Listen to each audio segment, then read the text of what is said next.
What is going on, everyone? This is Ninja Geek here, bringing you another episode of the best and worst of Call of Duty, the 5 best things and the 5 worst things that I talk about of Call of Duty. Today we're going to do the best things about Black Ops 1, and then in a couple of days or maybe tomorrow it'll be the 5 worst things about Black Ops 1. But before we get started, I did do a couple episodes in the series. I did Call of Duty Ghosts, Black Ops 2, and MW3. I did the best and worst for all those games, so check out the playlist at the end of this video. There'll be a link also in the description below, as always, and if you could leave a like rating on all those, or whichever ones you like, and maybe this video too, it helps the video grow and everything else. So subscribe if you want to see also more content of everything else. So anyway, let's get started with the 5 best things. Now 5 being the okay thing, to number 1 obviously being the best thing that I think about the game. Now it was kind of hard to pick in this situation, so I guess you could say all of the things are around the same, but some of them are a little better than other ones.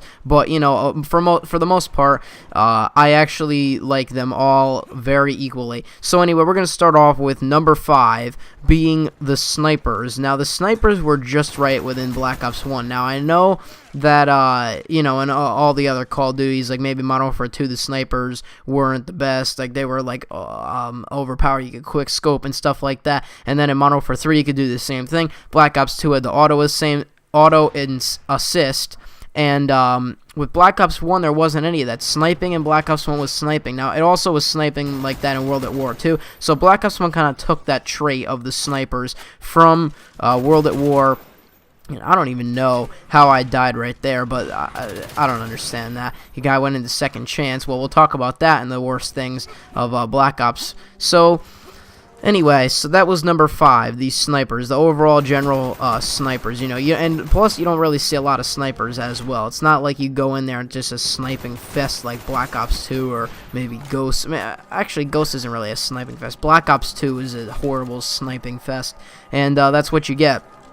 Moving on to number 4 would be the guns, and I guess you could throw in there the gun balance. Now, I know the FAMAS was overpowered at the start of Black Ops 1, but I only came in during halfway through, and I don't remember if they nerfed it back then when I played, but I mean, it was still pretty good. But I'm talking about like guns in the general fact that they're just really fun to use.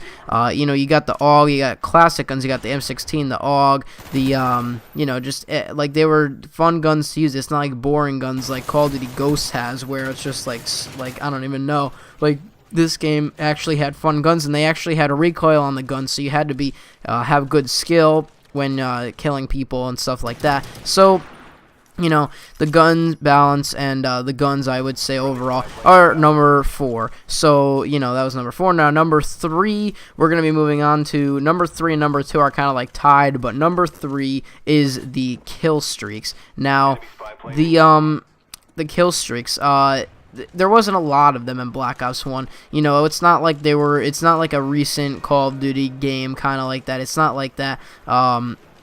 It's not like that where there's a bunch of kill streaks or, in other words, point streaks or score streaks. It's not like that. There was only like, 11, maybe 12, I can't remember right now. There was only like 11 or 12 kill streaks within Black Ops 1, and, they were all basically general. But the fun fact about them is getting to those high streaks. When you get to a Loki in Call of Duty Ghosts, or you get to a Helo pilot in Call of Duty Ghosts, are you excited to use that Helo pilot or that Loki? They both feel clunky and really unusable.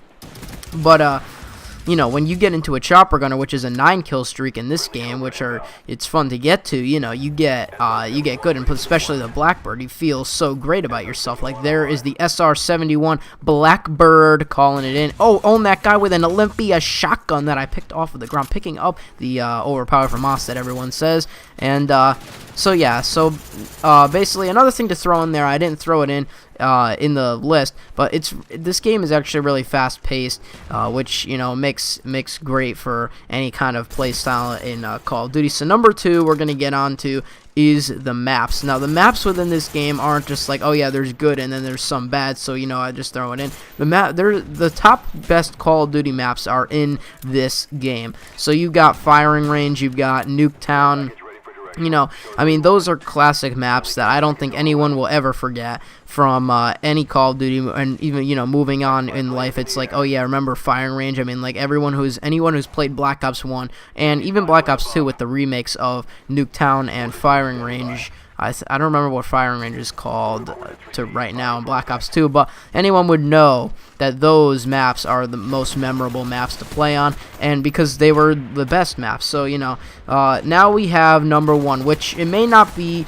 the same feeling for everyone else, but I think number 1 for me is the era of the game. So this was set during the Vietnam and Cold War. I love, you know, stuff like that. I love even, you know, World at War. I love the era of that. I love the World War II stuff. I love the Vietnam area. I mean, I love when this game has base, you know, a base to set it on. You know, it's not like Black Ops 2 where it's set in the future. Okay, that's fine. And then Call of Duty Ghosts is what's set in the future again. What was MW3 set in? Oh, that was set in the future.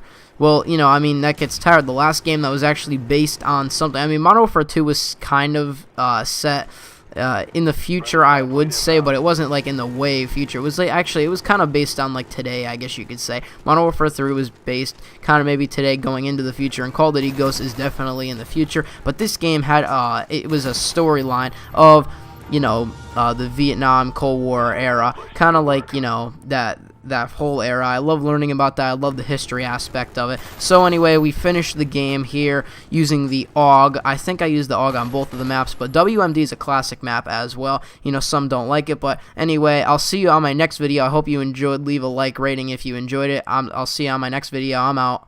Peace.